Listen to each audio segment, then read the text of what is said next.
We've got some pretty good things going on at this Red Bench. We've got some really pretty good things. We're just not visible enough. We need to be a little bit more visible. And we need to enjoy each other's company. Fits in with the sermon a little bit. We're not perfect. We don't shoot for perfection. And we're never going to reach it till we get to heaven. So we may as well stop trying to kill ourselves with perfection and just recognize that we just do the best we can and move forward. So we're going to try a few things. This is a golden bulletin, and it's for first-time visitors.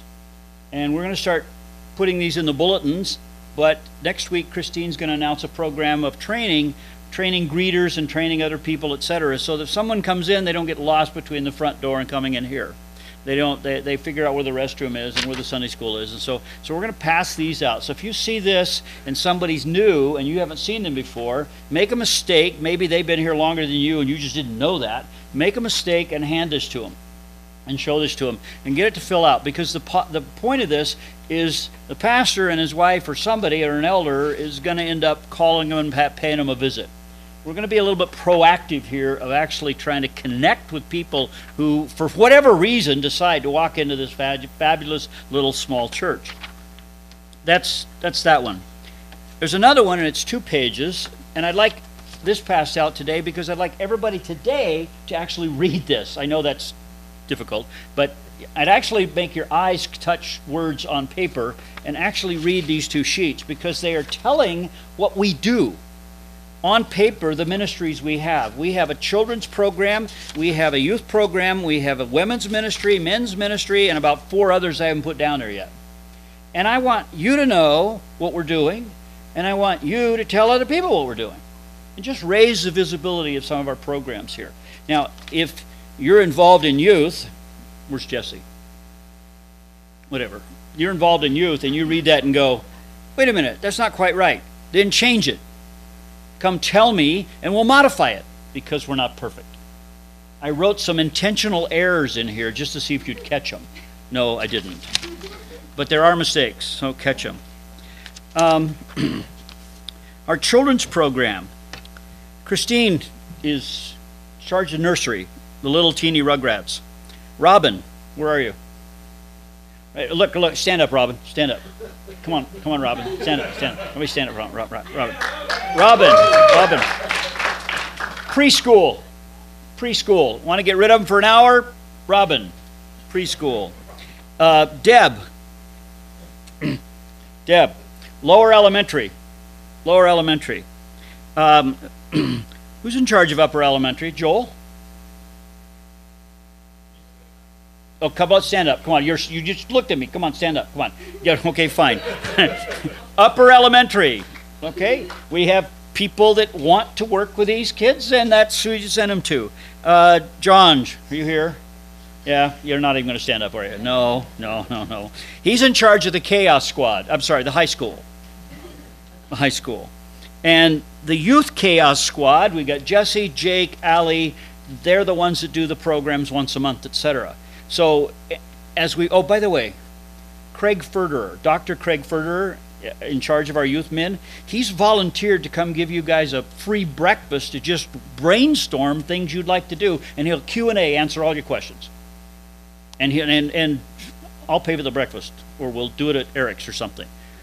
Craig is a really loving guy, really cool. So you just got to put a Saturday morning together, and he'll just show up, and you QA him all you want. He's just kind of a fun guy. You know Craig. He's just a fun guy. He'll do that for you. Women's ministries, relationships, Christine. Men's relationships, yeah, we need some more breakfast. I'm working on that. Outreach. I'm going to make you an offer. Some Saturday morning here, donuts and coffee, we'll set the date. I'll show up. And if you have an outreach question, a situation you find yourself in and you're not certain how to handle it, let's just discuss it. It's not a training time, it's just kind of a coaching time, and I'll be here to walk you through whatever kind of scenarios you're finding yourself in. How many of you would like to do something like that once? 1, 2, 3, 4, 5. Fine. The 5, 6 of us will just have donuts and coffee and just sit around the table and just talk. All right, how can I take this conversation further about the Lord with this person? No big training, just a lot of fun. Music teams. We've got some really good music teams. You guys really ought to get out more. If you go to other churches, you're going to find a big, huge platform with one music team, and they're going for perfection, and nobody else can get in but just that little team because they're going for perfection. We don't care about perfection. We care about service. And if you've got some music ability, we'll put you up here off key and try to get it on key, and we'll work with it, and you'll hit the wrong chord and stab yourself with a stick instead of the drum. Okay, we make mistakes. Okay, fine. And we've got 4 music teams, and one week you're going to go, oh, awesome, and another week you're going to go, and we change, and we grow, and that's okay. And that's fine. That's fine. We've got some really good music teams. Are you in charge of music teams? Jesse, stand up. Jesse, in charge of music teams. Great. I don't know who's in charge of audiovisual. Oh, let's go back to music teams. Jake's in charge of it. Okay, let's go back to music teams. I have a flyer here that says Music Festival. What I want to ask everybody here who is musical or believes themselves to be musical and would be interested, putting on a music festival here on an all-day Saturday at Red Bench, maybe all the way into April, and it's a jam session. It's not just Christian music. I like rock and roll. Some of you like jazz. If you're interested in participating and maybe showing up, fill this out and get it to me today. There are 6 questions. What's your preference date?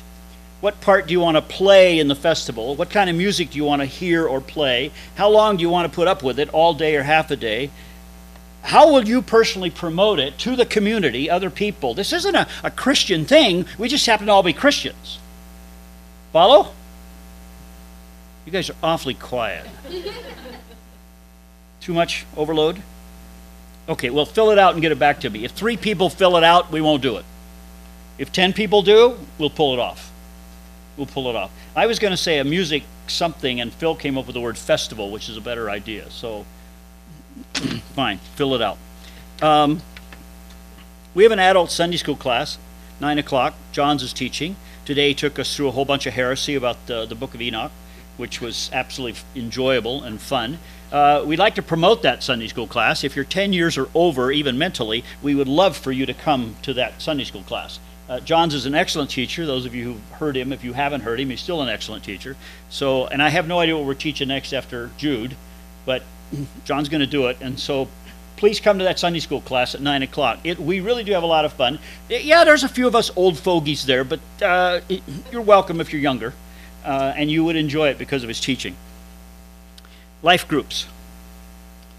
Bob, what do you like about your life group?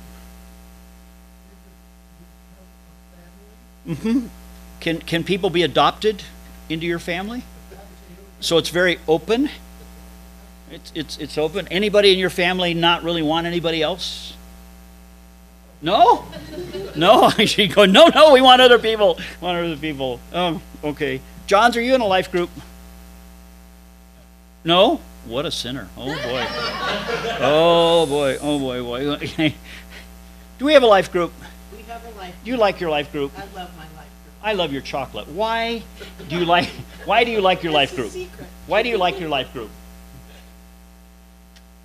Just like Bob, we're a family. Family. Yeah. Are we open to adoption? We're open to adoption. Yeah, we'll take people in. Take anybody. We tell. We're going to hurt in April. Tell me why we as a family, life group, are going to hurt in April. Because we're going to lose somebody for 2 months. She's going to jump ship and go to Switzerland for 2 months. We're going to lose somebody. Where is she? I know she's around here somewhere. Anyway. If you're not in a life group, all right, fine. We've got to start up somehow again. We got to have a life group somehow. Because we end up bonding with people in a way you don't in church. The life groups are really, really important. And I think you can go to everybody here that's in a life group and ask, do you like your life group? And they're going to look at you like, you think I would go if I didn't? Of course I like my life group. And all of them are adoptabilities. You can come into any one of them and be made to feel like family quickly. Hi, Marie. Do we have a life group? Tuesday evenings. We do.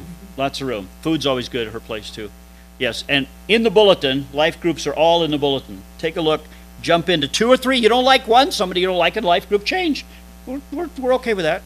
No one's perfect. Someone in the life group might not like you. That's okay. That's fine. March 23rd. What's happening on March 23rd? 2 people in the room know. Wedding. Don't miss that wedding. March 23rd.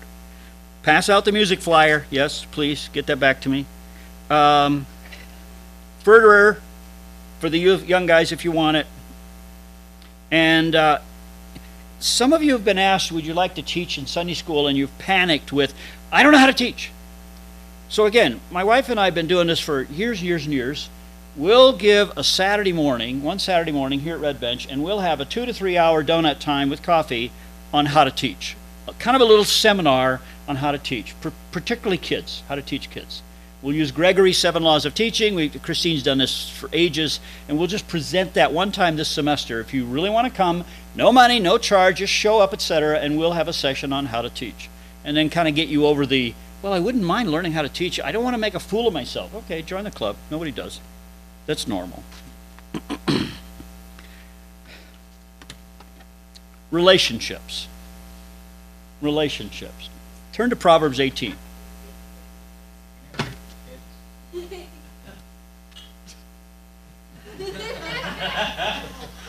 We don't make mistakes in this church. We're perfect. Let's pray for the kids. Who's coming and praying for the kids? Come on up. Pray for the kids.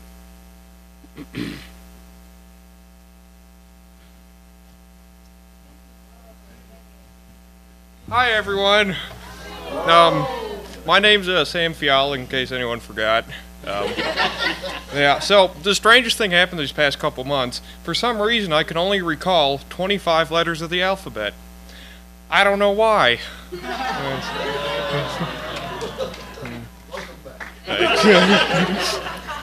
Dear God, just thank you for this church, and thank you for all the people in it. I pray just that you can help grow this church. I also just lift up the Sunday school to you. I pray for all the teachers and all the kids. You just help us to learn about you and bring glory to you through this. Amen.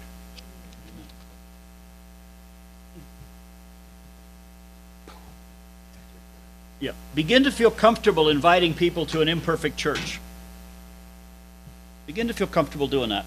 You know, if we grow, when we grow and we get a little bit more people, a few more people, Zach's going to benefit. Because there's going to be more people to say, stand up and say volunteer. And we want that to succeed as well. Right? So, Proverbs 18. Now, Proverbs, we've heard this a number of times, will be meaningless to you at some point in your life. And in a year or 2 years later, you'll be cruising through and you'll read one verse and it'll just nail you really hard. And you'll remember that verse for 10 years. You won't remember the one before it or the one after.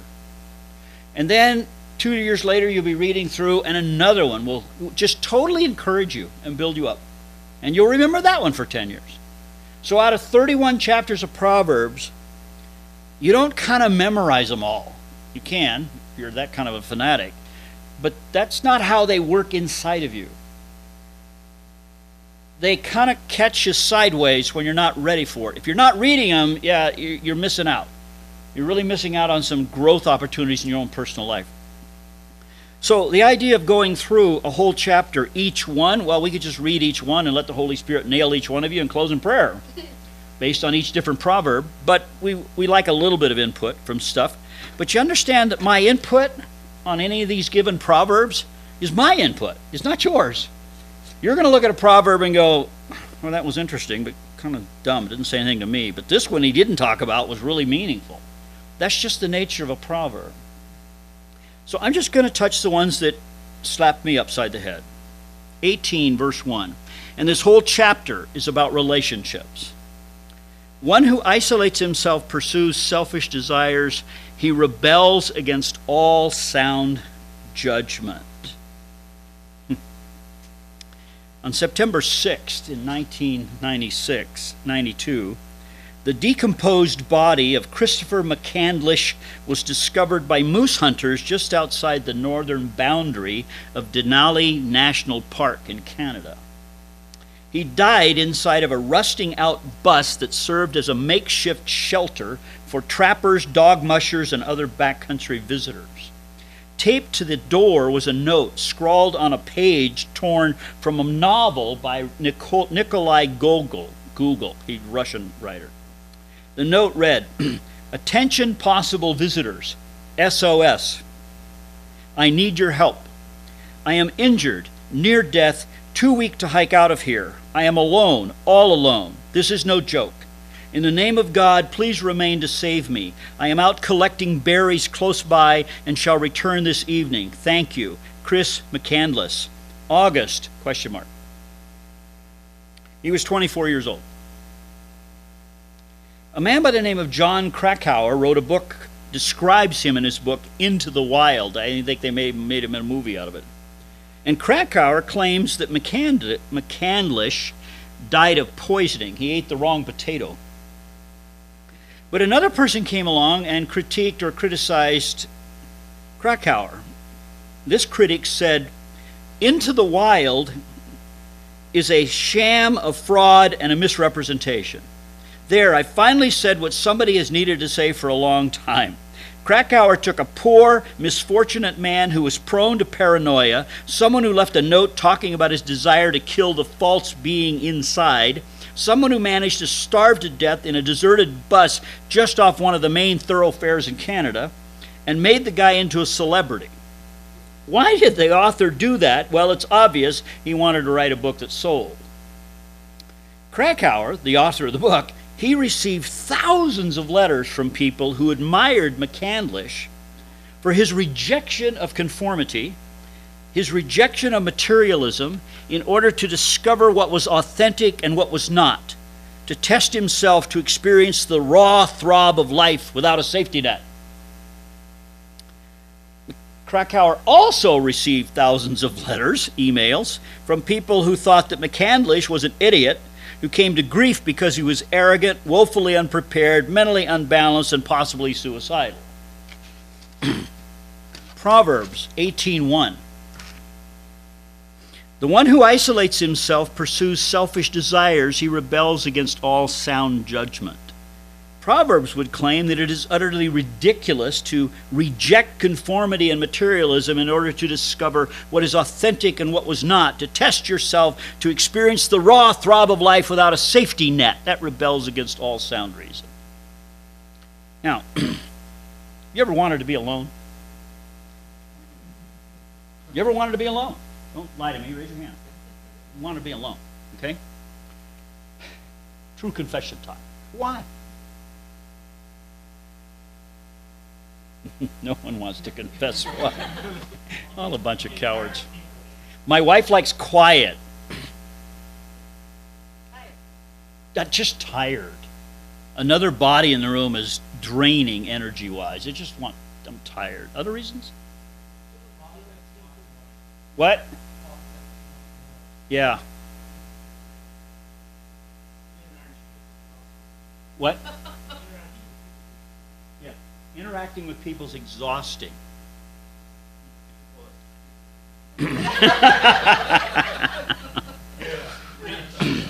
Well, that's only half the statement, isn't it? We do want to get alone. We do. But to stay alone? We don't want that. Just think about it. We don't want that. We don't want that. It isn't the group that we reject and I want to be alone. It's most cases the energy or the hurt caused by the group. And that we want to get away from. And that only means getting away, so we get away alone so we're not hurt anymore. But when we are hurt, we run away, but after a little while, guess what? We start looking for more connections. Different ones, maybe. We look for a different relationship because, to be blunt about it, we never stop needing relationships. Because we were created in God's image, and that's Trinity that communicates to itself. We were created to need other people.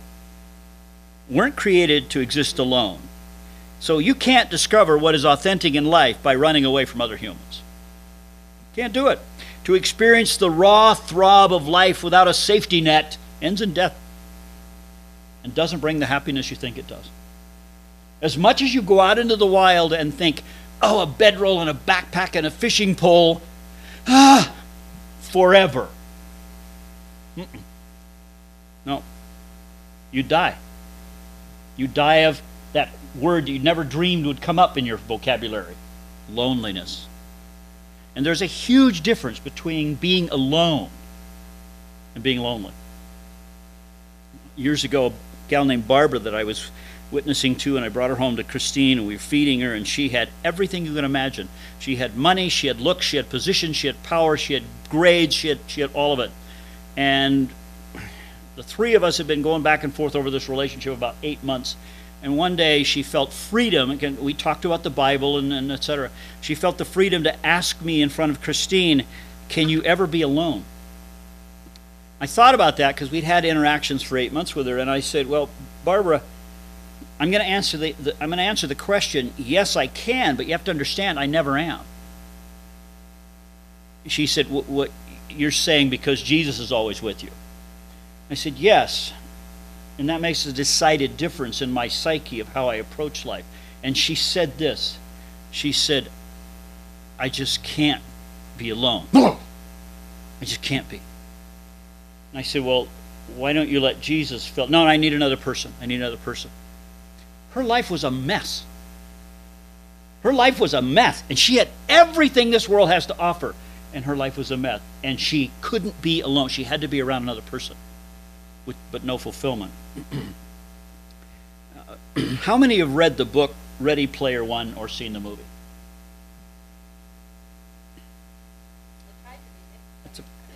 That's about a third. When it hit the market about a year ago, it stayed at Amazon's top reading list for 3 months straight. Most of the college kids will say they've not only read it, but a couple of them have read it 3 or 4 or 5 times. The movie was the movie. I haven't seen the movie, but people told me it was very good compared to the book, but it was also 5 years out of date once it came out because of what we can do. Well, let me bring you up to speed on this because it makes a point in verse 1. There's a guy named Halliday who was a quadrillionaire, really wealthy. And he was a loner. He stayed alone his whole life. And he built a computer program because it was a nasty world to live in. It was horrible. Out there in the real world, horrible. Broken relationships, death, just horrible. So he built a computer program called the Oasis that everybody could live inside. So you put the goggles on and you click it on and you build your own avatar. An avatar is a computer-generated being that you live through. And that's what you did 24/7. You lived in the Oasis 24/7. And as he's getting older and going to die, he sticks all of his billions of dollars in a secret hiding place called the Egg. And then as he dies, he gives the entire world clues as to find it. And if you find it, you're a billionaire, quadrillion billionaire. But everybody's alone. Everybody has to find they don't have to, but everybody wants it for themselves. They can't trust anybody else, and so everybody's fighting for this egg alone. Well, the hero, Parsifal, and the semi-heroine, Artemis, they bump up against each other in this fantasy world, etc., trying to find this egg. And people get killed trying to find this egg. And people try to work with others, and they deceive each other, etc. And how does the book end? Okay, I'll blow it for you. Parsifal finds the egg. Yay, he lost a few friends. They got killed for their search. But as he finds the egg, there's a note there to him from Halliday, who built this whole system. And he tells Parsifal that he shouldn't hide in the Oasis forever. He should join reality and really live. Quote, as terrifying and painful as reality can be, it's also the only place where you can find true happiness. But here's a man who built an entire system to get away so you could be alone and be safe and be comfortable. out of a very dangerous world, and at the end of his life saying that dangerous world is the only place you can find happiness because other people are there. In the last chapter, Parsifal meets Artemis in real life, not through a program, and they fall in love, obviously, or the book wouldn't have sold. And he makes this statement right at the end of the last chapter to her. We're going to make the world a better place, right? Notice the we there. That he did not want to stay alone. Neither did she. And neither did Halliday, even though he spent his whole life doing that. That's verse 1. Relationships can really hurt, and we run from them. But we don't want to run permanently away from them. We absolutely need other people because God built us that way. So the biggest problem we have with this verse is finding those relationships, or that relationship, where we do the least amount of damage to each other. Because we are going to hurt people, and we're going to be hurt. Because we're not in a perfect world. And I jokingly will say to people, we all have a mask and a wall, and we keep it up here. And then we bump up against a group of people that seem they might like us a little bit, and so we lower it a little bit, and they lower theirs a little bit, and we still like each other. And then we lower a little bit more, and people start laughing at us, and we raise it. Because we want to be accepted. We don't want to be rejected. We want relationships where we're accepted. As we are. No, as we are is no mask. No wall. So we want to be accepted, period. Okay, I'll put a mask on. I just need accepted. And then one day we lower it and lower it and lower it down to here, and that person doesn't laugh. We marry him. Because that's the best we're going to get. Okay? And you think about this concept of, the guy wants to marry me, but I don't like him, but he's not but what if it's the only thing I can get? Or what if she's the only one that will put up with me? So we accept imperfection because we're imperfect. But we can't. If you go alone, you still need a church and a life group and other people. I'm not saying marriage is it, but I'm saying we need people. We need each other. We can't get away from that because of how we're created. Verse 2. A fool does not delight in understanding.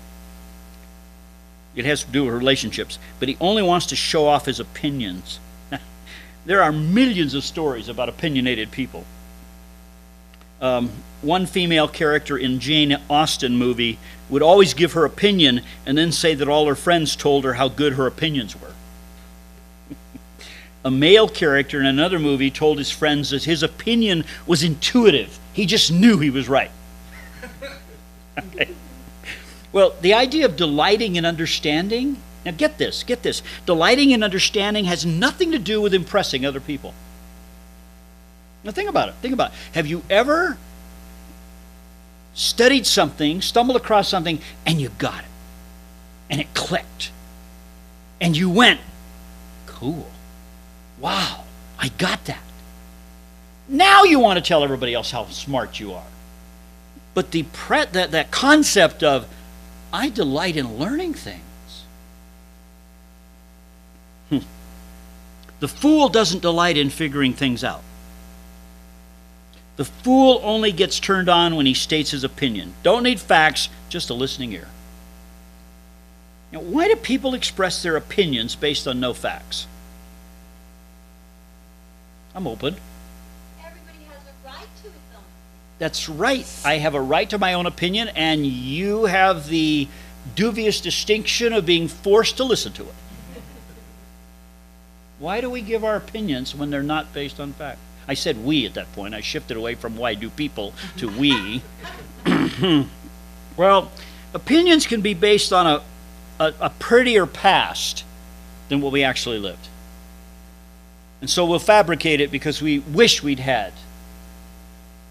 But there's another reason, and that is, and a person who does that long term tends to lose people's respect and doesn't even know it. But a person also sometimes needs to be right in their own eyes. And that's a dangerous status. It's a dangerous status. having trouble admitting mistakes. And when you're a genius, no, that's not true. You're a genius, it's harder to admit mistakes. That's not true.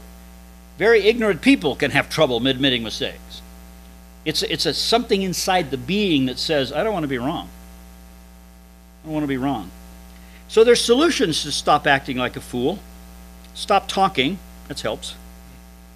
Unless you personally know the facts behind your position, don't talk. Don't talk. The world would be unbelievably quiet if everybody did that. But the second thing is, and this is very practical, practice saying this. Every time you're going to give an opinion, practice this. I might be wrong, but I think that. Okay? Everybody repeat after me. I might be wrong, but I think that. Now, I saw 4 people whose lips did not move. You have problems. Okay? Repeat. I might be wrong, but I think that. And then they come back to you and go, do you have any facts? No, I might be wrong, but I do think it anyway.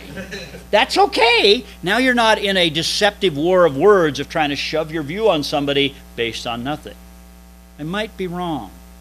It is refreshing to be in a group of brilliant people or ignorant people, and all of them have the attitude of, whoa, I may be wrong. I might be wrong. Now here's my opinion, and someone says, you got any facts to back that up? No. Well, thanks for admitting that you could possibly be wrong. That's really healthy. That's just really healthy. I want to jump to verse 9. The one who's truly lazy in his work is a brother to a vandal. Now, truly lazy is not tired, not being tired. It's, I just don't care about other people. I just care about me. This person is closely related to a criminal who destroys and steals. When somebody needs help, the truly lazy person won't help. Lazy is lazy. Okay, we're all lazy at some point in time. But the truly, in the core, lazy is life's all about me, nobody else, and it's too much effort to even think about other people needing help. And that person's brother is a person who goes out and destroys things. Solution. I want to read you a story.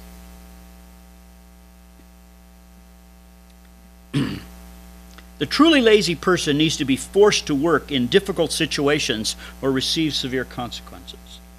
He will start out in self-pity, but he will change or he will die. Jack London wrote a story about that kind of a teenager, and I'm going to take the license to modify his story a little bit because he's dead. And as I remember the story, this teenager was kidnapped and forced in the 1800s and forced to work on a ship of almost pirates. Now, they never broke the law, but they circumvented it as much as possible to make money. The teenager was beaten a couple times until he realized it was healthier to work than be beaten. And as he worked, he grew stronger, physically stronger. He'd been a wimp before. He wasn't sickly, he just was lazy. As he started to watch how the captain unjustly treated some of the other younger sailors, he began to get upset. It was a new sensation in his head. At one point, he yelled at the captain, "You can't work him to death. He's doing the best he can." To which the captain replied, "You're going to tell me about working hard?" But then over time, the teenager began to realize and see the captain was actually being fair with everybody. He might beat everybody, but he was being fair, and that surprised the teenager. Well, after a few months at sea of incredible hard work or beatings, they arrived at a shore that looked familiar to the teenager. It dawned on him he'd been kidnapped from that shore. It was home. He knew that if he tried to escape and get caught, they'd probably kill him. Although he'd never seen the captain kill anybody. And as they neared the dock, lo and behold, he saw his father waiting on the wharf right over there. And when they landed, the captain motioned for the teenager to accompany him onto the dock. His father didn't appear to be upset. And then the captain spoke to the father. "Your son will make a good captain someday if he doesn't revert back to being lazy." Then the father paid the captain a huge amount of money.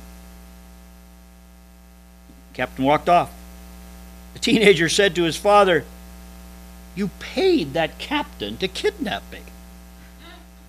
The father nodded. "You were heading down the wrong road and you wouldn't listen to me.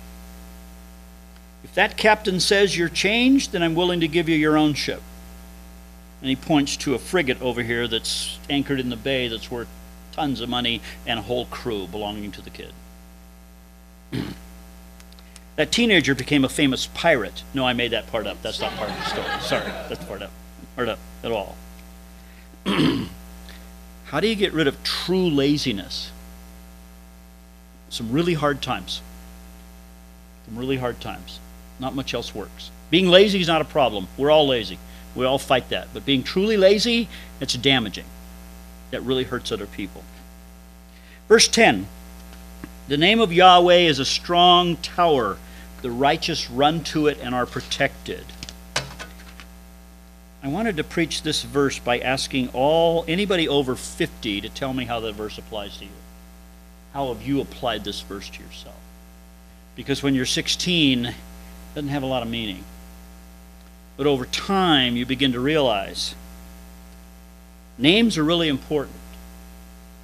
Adam named animals. He also named Eve. And when people hurt us, we've all been hurt, we can't defend ourselves. We look around for protection. And sometimes protection's running away. That's protecting us by running away. But other times we look for a name we can call on. You don't want to do that to me because I know, fill in the blank, the name of someone that'll stop that person from hurting us. And we look for the most powerful and influential name we can. And we run in that direction.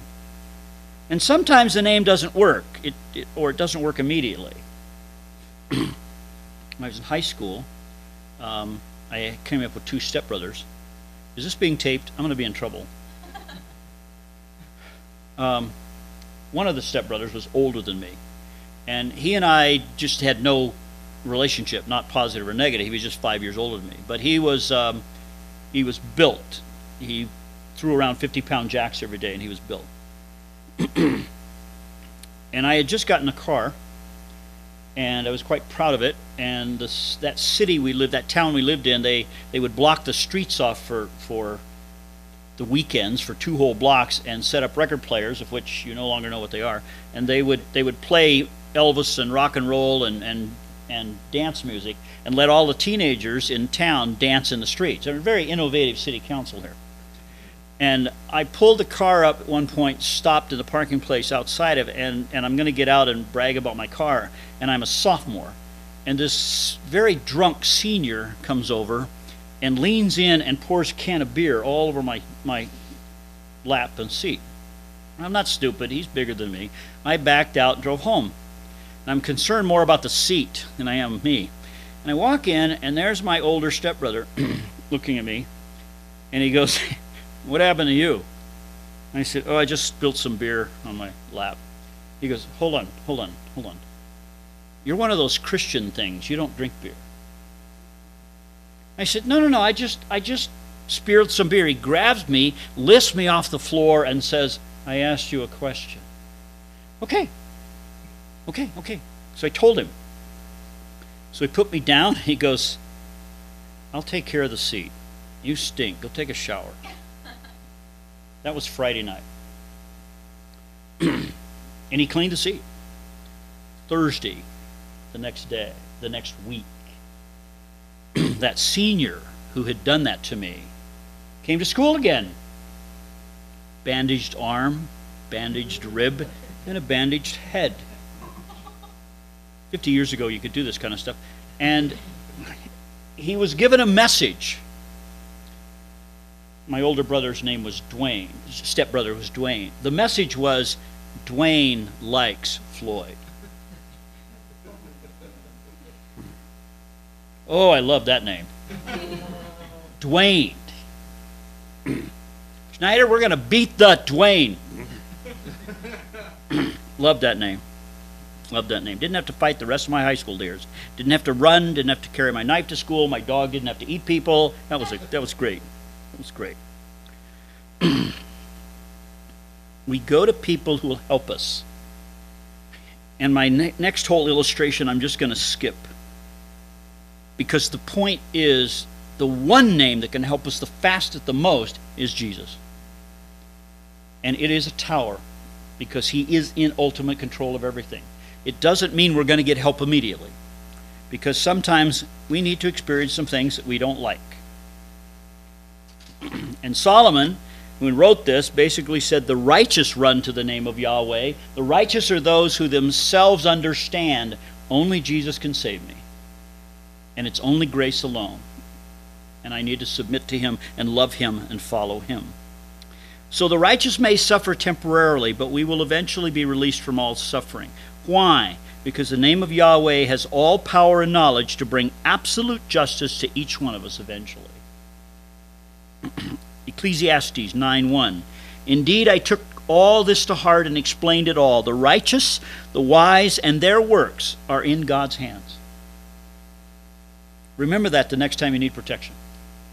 The righteous, the wise, and all their works are in God's hand. He is in absolute, ultimate control of everything that happens to you. And when good things happen, yeah, we tend to forget him. When bad things happen, we need to remember the name. We need to remember the name. Now the next verse 11, instead of running to the name of Yahweh, some wealthy people hide behind their wealth. A rich man's wealth is his fortified city. In his imagination, it's like a high wall. And this is self-deception. There's lots and lots and lots and lots of stories of people being destroyed, wealthy people being destroyed, receiving no protection from their bank account. Money simply cannot buy security at any level. And there's poor, there's middle class, there's really wealthy. Money won't protect anybody, as much as you may think so. Ecclesiastes 7:14, and here's why not. In the day of prosperity be joyful, but in the day of adversity consider. God made the one as well as the other. Man cannot discover anything that will come after him. The day of adversity, everybody faces problems. Everybody faces adversity, and money has nothing to do with it. Everybody gets hurt in this life. And money can deceive us into believing that it's better to be safe and alone rather than to be unsafe and not alone. Okay, I want you to think about the person you love the most, the person you'd die for, the person you don't want to die for, but you would if you had to, the person you really, really love. Okay? I'm going to offer you $1 billion, and you will never see that person again the minute you take the money. Think about that. Do I really love that person worth $1 billion? You know, the sad thing is some people have such messed up values, they take the money. Take the money. Dying alone and rich compared to dying together and poor. Look at those. Verse 12. Before his downfall, a man's heart is proud, but humility comes before honor. Proud heart. Summary. God hates it. Imagine our loving God hating something. God tolerates it. He doesn't obliterate it right away. But proud hearts never endure. They never last. Downfall is secure. They will crash. Pride is usually public, although it can be private, but it usually becomes public later. Humility always precedes honor. Now, knowing that humanity would sin, God built this into the universe. Humility will always precede honor. Humans admire and honor people who overcome struggles and suffering. Think of every book you've ever read, every movie you've ever seen, every story you've ever heard, and think of the people who took some serious hits, climbed out of it, and won the day. And you honor them. You think that is fantastic. You are over the top excited about that book or that movie or that individual who won, who overcame, and you will do everything you can to run away from adversity yourself. We do not want to take hits. But why is it that problems have to precede honor? Because problems build character. And I don't want my character built. I want an easy life. I want to be a lazy bum worth nothing because I just want comfort. And without problems, that's what you get. A lazy, useless life. And yet, a person who is lazy and useless and avoids all problems all the time will still, in their soul of souls, honor somebody who made it through a tough life. We are so messed up as human beings. We honor the very things we don't want to go through. Why do you tolerate us? No idea. No idea. Imagine a book or a movie about a person who never experiences anything negative. Nobody's insane enough to write something like that. So what's the problem? No character development. Entitlement attitude, no character development. Okay, you're going to hire somebody for a job. 2 people walk in the door. The first one says, I graduated from college with a 4.0. I was well liked by everybody. I have an IQ of 180. I spent most of my time playing computer games in college because learning was so easy. I'm a nice person to be around, and I'm really not arrogant. And I'm really not, and my references will show he's a really nice, non-arrogant person. That's the first guy. Okay? Second guy. College. I worked 30 hours a week. I received no scholarships, rejected by my family, gained very few friends because I missed all the parties on the weekends, and I got fired from one job for telling the truth. Who are you going to hire? First one or the second one? First one, piece of cake, flew through life, 180 IQ, money, everything great, nice guy, everyone loves him, etc. You'd be insane not to hire a guy like that. He's going to make everybody happy in your company. He'll work hard. He'll get the job done. He won't even have to work hard. He's so brilliant. The other guy, he only has one thing going for him. He won't quit. He won't quit. The first dude, he hasn't been tested. He hasn't been tested. Second one, hire the second one. Verse 13. I don't want to preach this because Christine's in the room. The one who gives an answer before he listens, this is foolishness and a disgrace for him. This happened last week. I'm sorry. I'm apologizing in public. Okay. She got halfway through a question and I answered it. And then she said, you didn't listen to the whole question. And my answer was, but I knew the question. No, you didn't. It was a different question than what you thought I was going to ask.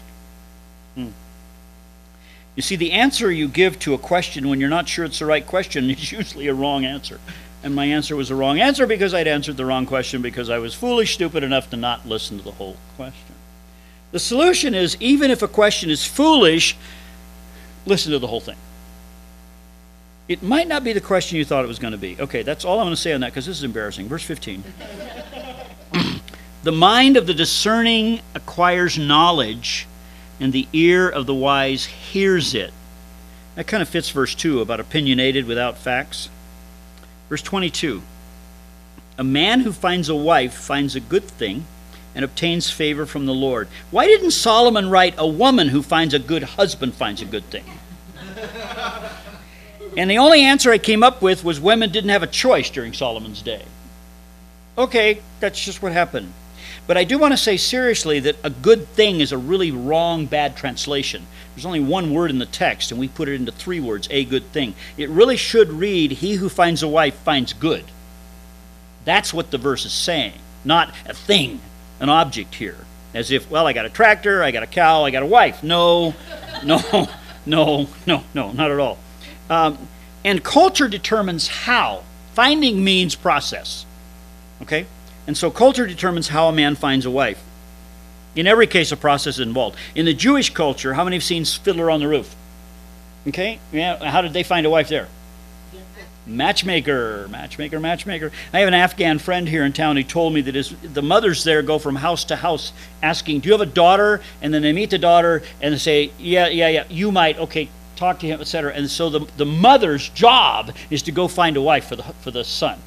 I said, well, when she found your wife, is it a done deal? No, the first one, it wouldn't have worked at all. I just said no. Okay, and the second one, no. And he didn't talk about emotion. He talked about same degree, same direction, age fit, same culture, same level in culture. All of it worked because that's what Mom was supposed to go find. And I said, well, how did you meet? FaceTime. I'm here, she's there. How many times did you meet before you both decided you should get married? Twice. Second time on FaceTime. It was enough. I said, what do you think of American culture? He goes, really stupid. Okay. In Europe, a girl will ask a guy out to a movie, she'll pick him up on her moped, and they'll both pay their own ticket and food. In India, in most cases, the parents will pick, they will present, you have a right of refusal, but the parents know the social structure, child's temperament best. They also know that love will grow. Now, there's new indie films coming out, moving more toward Western Hollywood. Emotional love trumps long-standing relationships. Parents are usually old fogies in these movies. This went over the top. The movie Crazy Rich Asians. How many have seen it? You seen it? Come on, John, watch the movie. Come on. You love the movie. It was hilarious. My wife talked me into watching the movie. It's really, really, really cool. The writer of that has written a couple more books now about rich, crazy Asians. Okay, it's shifted all the way to the emotion thing. It's a very good movie, by the way. It's from an American perspective. Well, how do American young people find mates? I mean, the American woman wants to be pursued. Other cultures just say, go find me a wife. Okay? But how do American young people find mates? One word. Coffee. Coffee. Now, there is a solution, of course. I mean, I'm willing to help, and I don't charge. But the solution is to just stay single. But 99% of the people want to reject that. Verse 24. A man with many friends may be harmed, but there's a friend who stays closer than a brother. Now, this is a chapter about relationships. Every verse has to do with some relationship in some way. And verse 1 is still true. One who isolates himself pursues selfish desires. But a man with many friends may be harmed. Peer pressure is usually wrong and damaging. It usually forces a person to choose between being alone or doing something wrong. And if you start down that road, it gets more and more difficult to turn around. You begin to develop habits of making small bad decisions, unwise decisions, and one day you wake up and realize you made a huge wrong decision, and you kind of wonder, how did I get that far? The little decisions are more important than the big ones, because the little decisions form a habit in you of choosing wrong. And when you choose wrong big, you kind of try and figure out how that happened. It's the little ones, the day-to-day ones, the ones that say, lie, don't lie, cheat, don't cheat. Fight the little ones. And if you're under pressure from others to move away from biblical values, then go radical. Go radical. Change friends. Change friends. Alone and right is better than together and wrong, because you will find a few people out there who will choose to stay right. We almost always honor those who go against the crowd. You need to be the one who rejects your peer pressure if they're pulling you down the wrong trail. Be different and don't go with the crowd. This verse is probably prophetic about Jesus. John 15:15, Jesus said, I don't call you slaves anymore, because a slave doesn't know what his master's doing. I've called you friends, because I've made known to you everything I've heard from the Father. So if you're faced with a choice of pleasing friends by taking wrong values, or finding yourself alone and friendless because you don't choose to compromise, then reread John 15:15. You're never alone. If you love Jesus, you're never alone. Never. He's always with you, even if you can't see him. He's constantly trying to communicate through the book he wrote. Look at the Bible as a bunch of love letters to you personally from him. In the movie Emma, Jane Austen thing, Emma's really cruel to an older lady, and Emma's only 21. And her best friend, George Knightley, chews her out for that. And after he chews her out, she's in tears, and he devastates her, and she has it coming. She deserves it. He says, Emma, if I didn't care about you, I wouldn't even bother saying what I just said. And she eventually marries him.